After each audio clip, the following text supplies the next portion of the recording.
Association president this year. I will be your moderator for today's office hours. Thank you all so much for joining us. First, I'd like to begin with a land acknowledgement. Queen's University is situated in the traditional Anishinaabe and Haudenosaunee territory. We are grateful to be able to live, learn, and play on these lands. I personally acknowledge that I live as an uninvited guest upon the traditional territories of the Haudenosaunee Confederacy and the Anishinaabe Nation. To acknowledge this land is to recognize its long and rich history, one that predates the establishment of the earliest European colonies, and to honor the Indigenous peoples who have lived and continued to live here. Their practices and spiritualities remain deeply connected to the land and its many communities. This territory is part of the Dish with One Spoon, Wampum Belt Covenant, an agreement between the Irrawagwe Confederacy and the Confederacy of the Ojibwe and allied nations to peaceably share and care for the resources around the Great Lakes. The Kingston Indigenous communities continue to reflect the area's Anishinaabe and Haudenosaunee roots, with thriving Métis, First Nations, and Inuit communities from across Turtle Island present here today. We each have a responsibility to educate ourselves about the histories of the land we reside on and to understand the ongoing impacts of colonialism and to take meaningful action to support truth, reconciliation, and Indigenous sovereignty. Okay, perfect. So now I'd like to introduce our speakers for today's event. So we have Angela, who's an associate at Boston Consulting Group, where she works on diverse projects providing strategic advice and solutions across industries such as consumer, financial services, and energy and natural resources. She graduated from Queen's University Smith School of Business with a Bachelor of Commerce in 2022. During her time at Queen's, she received several awards and scholarships for her leadership and community involvement, including roles with the Queen's Consulting Association, Freshsight Pro Bono Consulting, Smith Commerce Society, and QHACs. She also studied abroad in Hong Kong and completed internships in management consulting, internal strategy, and e-commerce operations. Angela is also deeply committed to community service, currently serving as a board member with the Junior League Toronto and I think my camera may be frozen. I'm so sorry. Oh, I hope it's not frozen anymore. We Okay, can see you perfect. now. Yeah. Okay, so sorry. That must have been a little bit. Okay, perfect. So Angela is deeply committed to community service, currently serving as a board member with the Junior League Toronto and volunteering as a newcomer mentor at North York Community. And then we have Caroline, who is an executive advisor and transformation leader currently working in the healthcare industry. She has led initiatives across multiple sectors, establishing global project management offices, guiding change management strategies, and supporting leadership team development. Caroline is based in Utah, where she lives with her husband and two children. She founded the Queen's Alumni Utah branch in 2023 to bring together Queen's graduates in the region and is also a mentor in the Queen's Alumni Mentorship Initiative. She is passionate about encouraging fellow alumni to support and guide current undergraduate students. Thank you both so much for joining us today.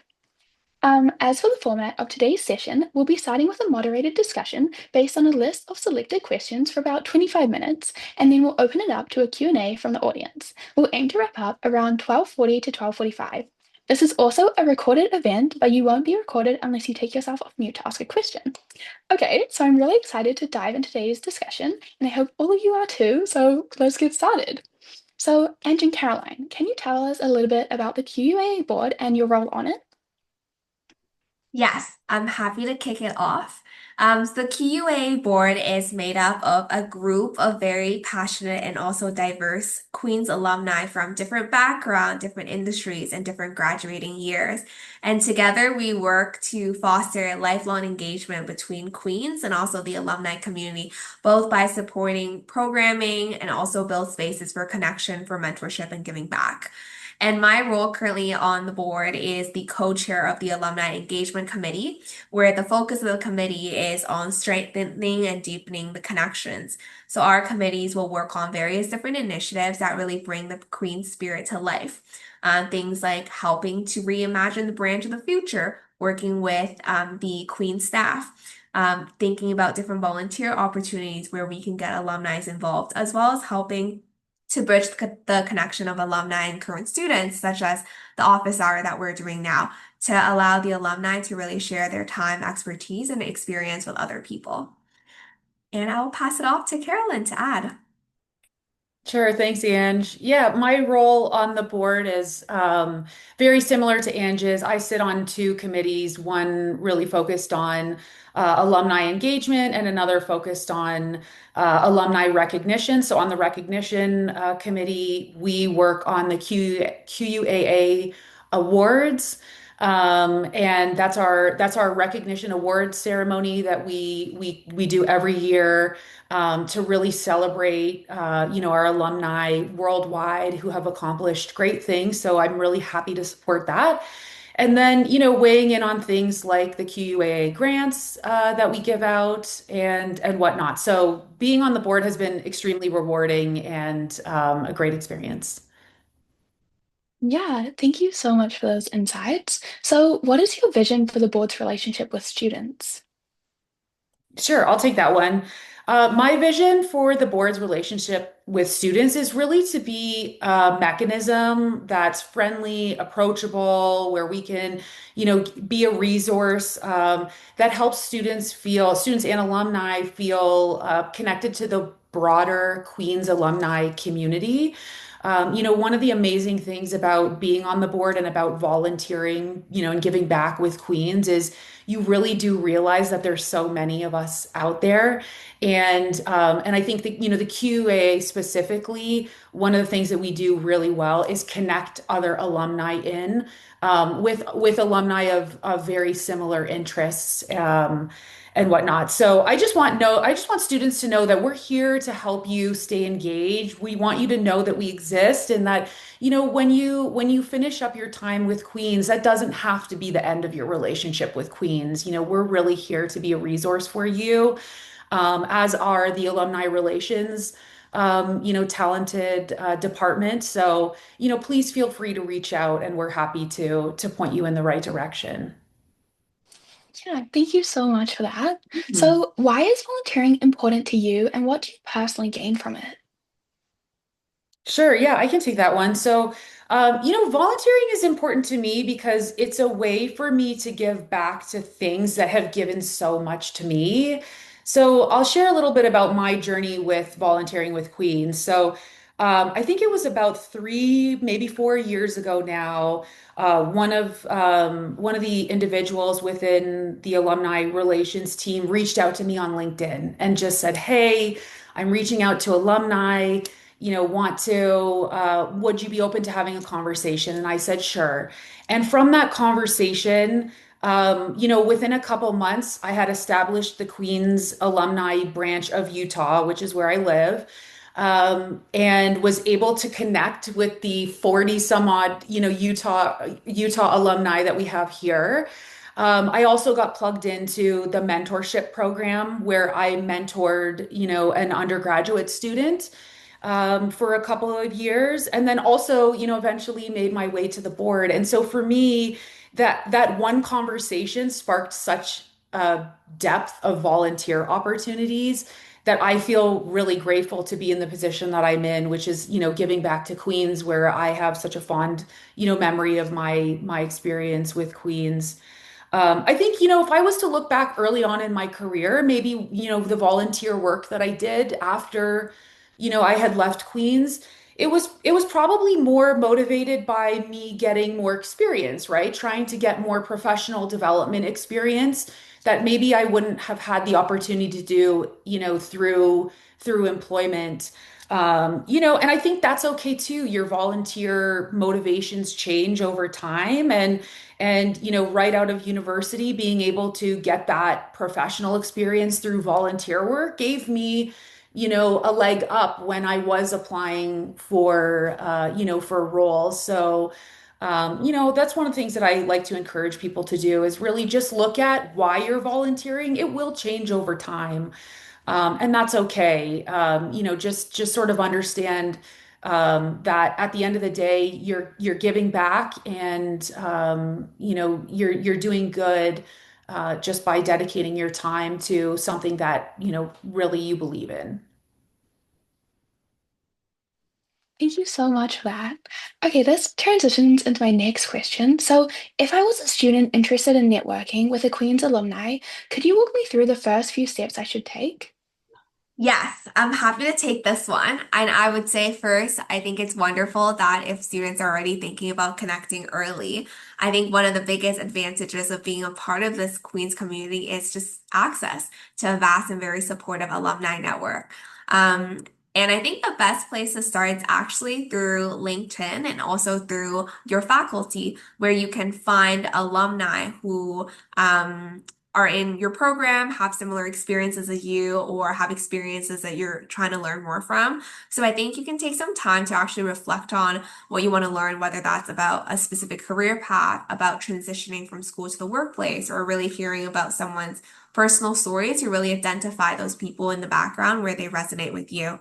And I think for me, when I was in first year, I definitely thought that, oh, like reaching out was quite intimidating. But actually, a lot of the alumni are super, super willing to connect. And I think in my year at Queens, I actually found that all the alumni that I reached out, whether that's via cold outreach via LinkedIn, or if the alumni are coming on campus for different recruiting events or for different homecoming or different events, I feel like it's a really great way for you to connect. When you do reach out, though, I think introduce yourself, share what really draws you to their experience, and really just ask for a brief phone call or coffee. Don't really worry about having all the right questions. And I think what matters is that curiosity and that respect for their time. And I think in order to maintain that relationship and keep in touch, make sure that you like follow up with like a short thank you note. I think alumni really love to hear that their advice has made a big difference. And I think if their insight was able to help you with your next step, like let them know. And I think that's how mentorship really evolves into a meaningful connection. And that's often how great relationships begin. And I encourage you guys to all try that as well. Thank you so much for those insights. I will definitely be using some of those. Okay, perfect. So, jumping back to the board, what motivated you to become part of the QAA board? Yes, I would say that I think Carolyn covered some of her motivations, and my motivations would be quite similar. It really came back to wanting to give back to the community that gave me so much. My time at Queens, even though I had a year of interruption because of COVID, even with that, I think it shaped me really just not only academically, but also personally. I think it taught me a lot and really about leadership, about the power of connection. And I think some of the most formative experiences in my life actually came from the Queen's Network through the mentors, from the faculty, from the friendships and the opportunity that I might not have found elsewhere. And I think after graduation, I found myself just looking for ways to stay connected. And I did that for a couple of years with a club that I was on, being an informal mentor to some of the students through Fresh Sight Consulting Group, which is a pro bono consulting club that I did on campus.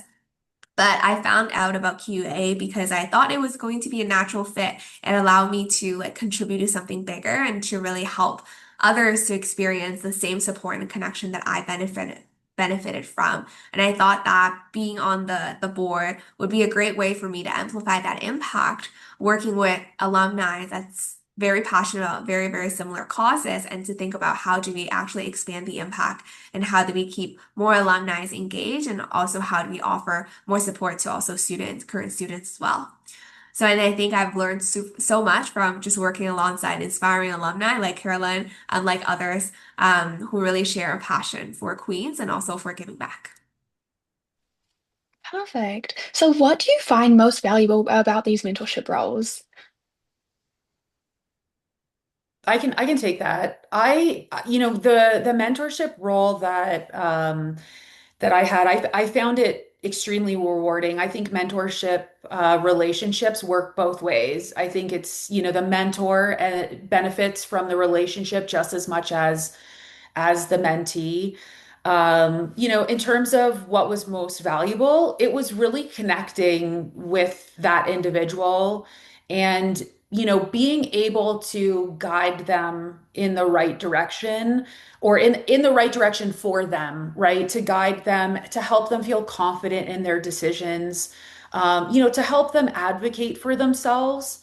And I think the fact that in the mentorship relationship that I was in, because I had lived a similar experience, having been an undergraduate, student at Queens, I was able to relate and really acknowledge the experience that they were going through, and really validate it in a way. I encourage people to find mentor relationships in all walks of their life. Even if you're deep into your career, you really always need a mentor or someone who's going to be that advocate and help you to believe in yourself and to advocate for yourself. I really don't see it as something that you kind of do when you're a student and you kind of move past it. No, you should really find mentorship relationships throughout your life and your career. Yeah, thank you so much for that. I love your take on mentorships. So turning back to your Queen's experience, how did your experiences at Queen's help shape your career path or your leadership experiences? Yes, I can take this. And I would say my experiences at Queens overall played a really foundational role in shaping who I am, both in terms of my career choices, but also the leader that I am today. I think it taught me through different extracurriculars, coursework, as well as job opportunities on how to collaborate, how to listen, and how to lead with empathy, which are the skills that I think is very important through every stage of the career. And I think back just on the extracurriculars, I was a part of the Queen's Consulting Association of Fresh Sight Consulting, which is a pro bono organization. I was on the student government at my faculty, and I was also helping to organize the hackathon QHacks if it's still happening this year.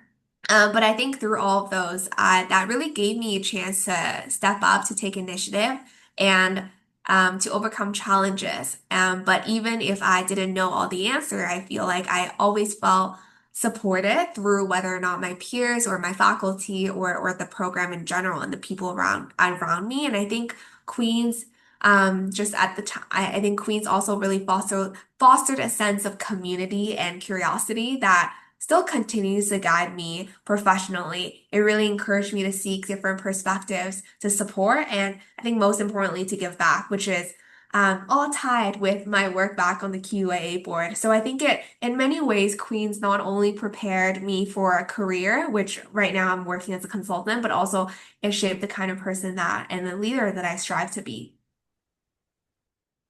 Thank you so much for that. So following off from that question, what are some key qualities that make you a good leader? Yes, I can definitely take that. I think for there are definitely different definitions of leadership, but I think for me, it's really about how do you empower other people to be great leaders and how do you find potential and then how do you encourage them? How do you set them up for success? And I think that really inspired me from one extracurricular that I did at Queen's when I was a second year. And then I think there was a fourth year who was the co-president of the organization. And I think she really believed in me and she was willing to put in the time to help me set up for success. And I think it's that level of investment that really made me believe that I'm able to accomplish anything. And I think I look forward to continue to give back and to use that throughout like my professional journey as well. Sweet. I'll add on to that Oh, too. And I love that answer. And I would also say I think, on the flip side, a quality of a good leader is also that accountability.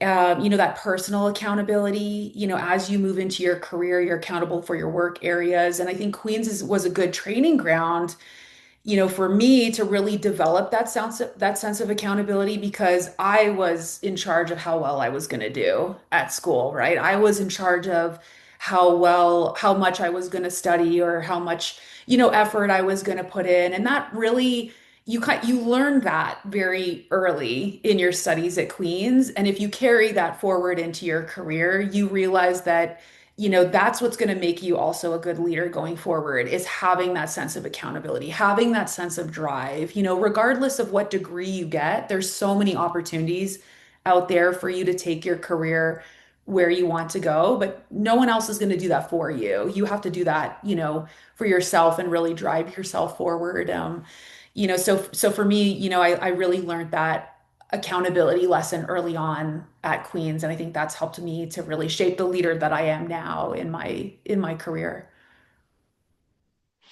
Thank you so much for those responses. That accountability piece kind of links to like managing your work-life balance. Can you talk to that point a bit? Because even at school, like personally, I struggle a bit with that. I'm sure a lot of students do. Have you like mastered that or? I wouldn't say I've mastered it, but here's a recent example. I lead a global team. So I have my team is located in all time zones, around the world. And that means that today I was on a call at 6 a.m. so that I could, speak to my colleagues in Asia. Does that mean I'm going to work all the way through to 5 p.m. today? No, you have to learn how to put boundaries in place for yourself. Otherwise, you will burn out, very quickly. And so for me, looking at my schedule, doing some time management based on what my calendar looks like for that day, and then making adjustments so that I can step away. And that's really important. One of the things I did at Queens, and I know that this is going to date myself because it's in the age of printing, but I used to print my assignments and I would put them on the shelf. And that was my way of telling myself, you're done with that assignment, step away. And that was just a little mechanism that I created for myself so that I knew that was my boundary. I did the best I could. I printed it. Again, that sound feels very old. And then put it on the shelf.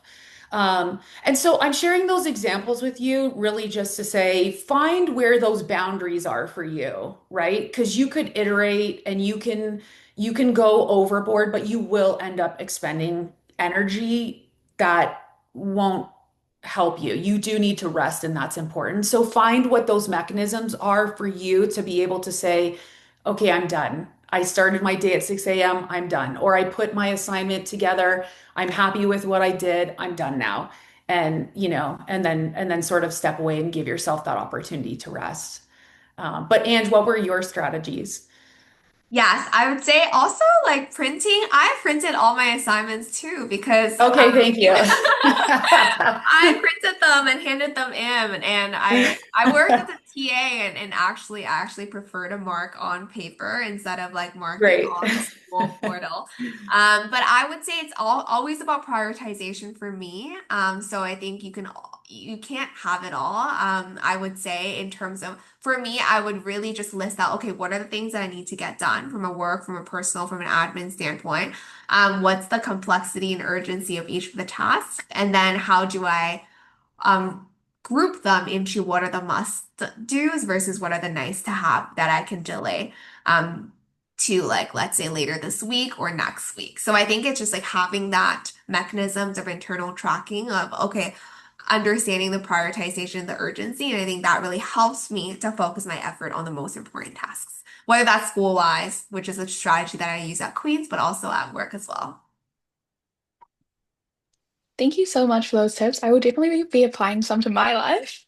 Okay, so moving into the next question, what are some of the best ways for both students and alumni to stay connected and contribute to the Queen's community? Yeah, that's a great question. I mean, I think number one, I would start with your local branch or chapter. So, we have those. Those are posted on the QUAA website. So you can look and see what makes the most sense for you. Geographically, if you're not located near a branch, then I would definitely reach out to the QUAA, directly, and we can certainly point you, in the right direction. Your alumni relations office is a phenomenal resource for you. Definitely reach out to our friends at the Alumni Relations Office. They're here to help and also point you, in the right direction of who you want to connect with or what you might be looking for, in terms of potentially, volunteering. I would also say, stay in touch with your faculty, and stay in touch with your friends who are alumni from Queens, because they might be up to something that, you might want to take part in, such as homecoming, which is a really, fun opportunity for everyone to sort of come back and reminisce and celebrate together. And I guess, the other thing that I would say is if your time is at a minimum, and I completely understand that, sometimes, life gets busy and you might not, have time to volunteer, and that's okay. One of the things you can also explore with Queens is just like staying informed of, how the university is evolving, what the strategic plan looks like. You might consider giving to the university, in any capacity. So there's different ways to get involved where it doesn't require your time, if you can't commit, but really just sort of staying connected, is a good thing.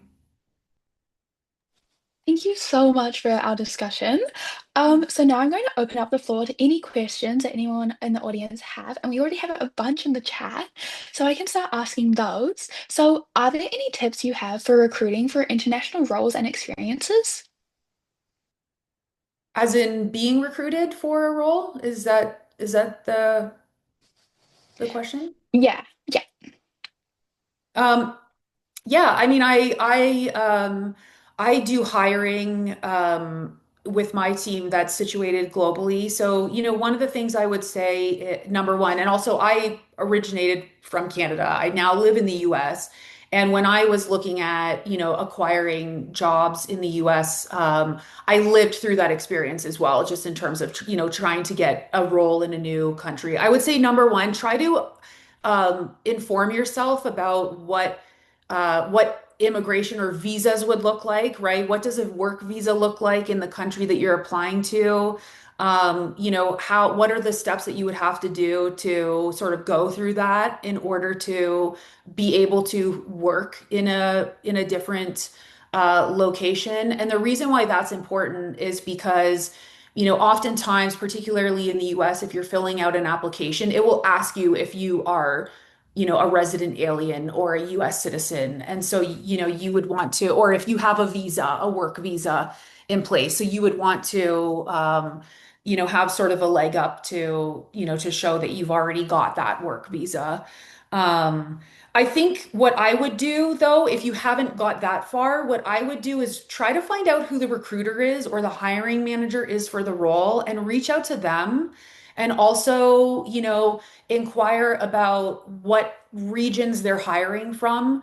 They might only be hiring candidates out of, Europe. And so you would want to know that before you spend time, completing your application from Canada. So maybe, do some research on your own, reach out and definitely talk to recruiters. They're there to help you. And also that kind of gets your name recognized as well if you've reached out to a recruiter. So just a couple tactical tips there. Hopefully that helps. I don't know, Ange, if you have anything you want Yeah. to share.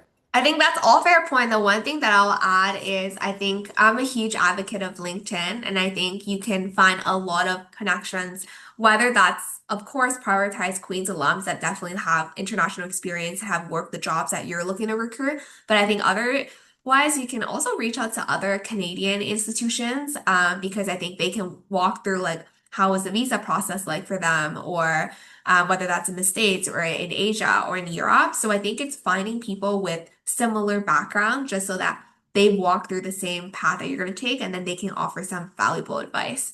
And maybe they can also refer you to a job if there are actually openings at their work. So I think regardless, it's about forming those relationships and keeping in touch. Yeah, those are great, both great responses. Thank you so much. So I know a lot of students may be interested in moving overseas, but this can be a super daunting idea. Do you ever experience this feeling, or do you have any advice on how to overcome this feeling of like moving overseas? Yes, I can go first. I would say international exchange is actually a really great way. I loved my time in Hong Kong. I've never lived in Hong Kong in my life, and I did not know a single person in Hong Kong when I went. So it was a completely new experience for me. But I think it proved out to be one of the best, probably 4 month ever. I have made a ton of really great connection with the faculty, with new friends with friends that's like from Hong Kong, international friends I met on exchange. And I think it really pushed me outside of my comfort zone. So I think if you are looking to potentially work abroad, I think participating in an international exchange that's offered through Queens and actually very supported by Queens is a great way for you to try it first and see how you like it. But I think in terms of tactical things, it's definitely just I think be open for new experiences, be open to meeting new people. And I think everyone will have a ton to learn, but I think at the end of the day, it will be a great learning experience.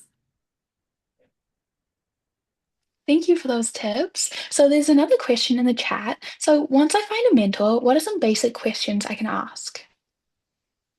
Oh, that's great. Yeah, I would say that inquire, like get to know each other. Inquire about your mentor. They should be inquiring about you, getting to know you. I like to keep things casual and keep things, very much like let's get to know what who each other are and then sort of work through, okay, what are the challenges you're facing? How can we kind of talk through this and problem solve? So um, I would say it's really easy to jump into the challenges, get to know each other first. Ask things like where they're from, what was your experience like at Queens, or if it's not a Queens mentor, what was your experience like in this role that you're currently in? How did you get there? What are some of the things that that you would recommend to someone who was following in your shoes? Kind of take the time to really deep dive and learn more about each other. Perfect. What a great response. Okay, another question from the chat is, do you have any tips on like interview skills or like how to grow your interview skills? I can take that one. Or Ange, do you want to take that one? Oh, go ahead, go ahead. Yeah, I mean, in terms of interview tips, I would say look at the job description and try to think as if you were the hiring manager and think about what would they ask me, right? Like so look through, if it says one of the requirements is that you need to be able to manage a project from end to end. Think about, okay, what would the hiring manager want to know so that I can show that I can validate that I have that skill set. Um, so I would take the job description and write out all the questions wearing that hat and then practice answering those questions. Practice writing down the answers or typing them out, however you want to do it, but practice getting the questions out and then practice repeating them back. Because it's one thing to write it out and it's another thing to actually verbalize it and communicate it. So you do want to practice so that it feels natural when you go into an interview. And, obviously, this probably doesn't need to be said, but use ChatGPT to your advantage, right? Use ChatGPT, load up that job description and give it the prompt of saying, if you were an interviewer interviewing me for this role, here's my resume as well. What are the kind of questions you would ask me, and how would you suggest that I respond? And use that as a guideline. Don't use it verbatim because obviously your personal touch is going to make those answers much better, okay, than anything that ChatGPT will give you. But use it as a way to generate questions, generate ideas for potential responses, and then you put your own finesse on it. Um, so that when you go into, an interview, it's very natural and it sounds like you and not, pre-planned, pre-planned answers.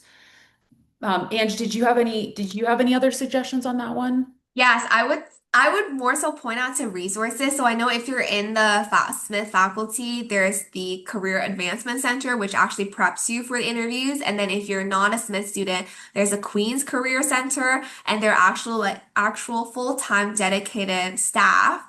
That's their job to help you, whether that's from how do I network better or how do I prep for XYZ interview? Here are my answers. Can we do a mock? I think definitely leverage those. I did not know about Career Center until I think I went to a club fair in my first year, but definitely I think you just book an appointment with an advisor and then you guys can start working on your application, on your interviewing skills, and on your networking skills. So I think it's a really great way and definitely leverage the resources. Thank you so much. So the next question we got is about accountability. Do you have any tips for this if you can be nervous to make a mistake early in your career and to make sure to be accountable? Yeah, I can take that one. I think if you make mistakes in your career, the best thing to do is to own up to it and to talk about how you're going to, improve going forward. I think really that transparency and vulnerability in a sense of saying, yeah, you know what, I could have done this better. Like in hindsight, I could have done this better, and here's what I'm going to do next time, and really talk to your manager about, what are the things that you can do next time, get some coaching from them, talk to your mentor, walk through that situation. But I think it's always better to show that you have that ownership, to show that you have that accountability, and talk about what you're going to do better than to try and, kind of cover it up. That never, that's really not a good look. So own up and make a plan to move forward.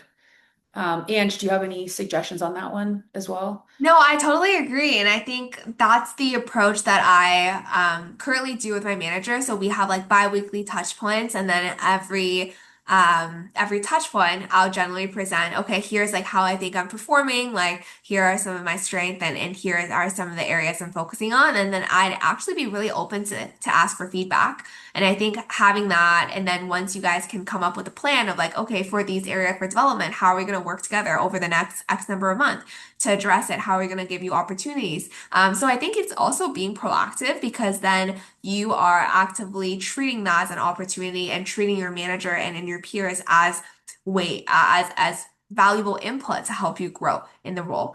But I think in terms of making mistake, everyone makes mistakes. It's all about how do you go forward from it. So I totally agree on being very Yeah. forward looking. And then after a year, you'll come back and be like, oh wow, like I've grown so much as a person since then. And it's a great feeling. Mm-hmm. I agree. Oh, thank you so much for that. So I think we have room for one more question, and that would be how exactly can student-run clubs at Queen's reach out to the QUAA or QSAA to set up an alumni network or to set up alumni relations within them? Oh, that's a great idea. Yeah, Ange, do you want to take that one? Yeah, I can take it. We actually have a general mailbox. And it's the QAA. And I'm happy to share the actual email address just so that I don't mix it. I'll share it with Sam for Sam to distribute with the group after. But there is a mailbox where you want to express your interest. And then I think the committee, we're actually trying to work together to make sure that there is a more efficient way for alumni to express interest, potentially a portal. We're working on that. But I think in the meantime, if you're interested in getting connected, just let us know and then we can take it from there. Okay, so thank you so much. You can also contact me and my advancement team as well if you do want to get connected, and we can connect you guys. So I think that concludes our Q&A portion of our event. So thank you so much, Ange and Caroline, for taking the time to speak with us today. I'm sure everyone who attended will take away some valuable insights, whether that's about volunteering, networking, or how important our alumni community is here at Queen's. I know I definitely will. If anyone in the audience is interested in becoming more connected, feel free to follow us on Instagram at Queen Student Alumni to stay updated on upcoming events and initiatives. Our next office hours session, Using AI to Your Advantage, will be held on Monday, November 10th at the same time. And our speaker will be a Queen's Engineer 22 grad who founded an AI consulting company and is currently studying law. It's going to be a really exciting session, so be sure to check it out if you're interested. Thank you so much, everyone, for joining us today, and a big thank you once more to Ange and Caroline for sharing their time and experiences with us. Thanks for having Thank us. you. Thanks for Yeah, having thank us. you so Thank much. you. Bye, Thanks. everyone. Bye. Bye.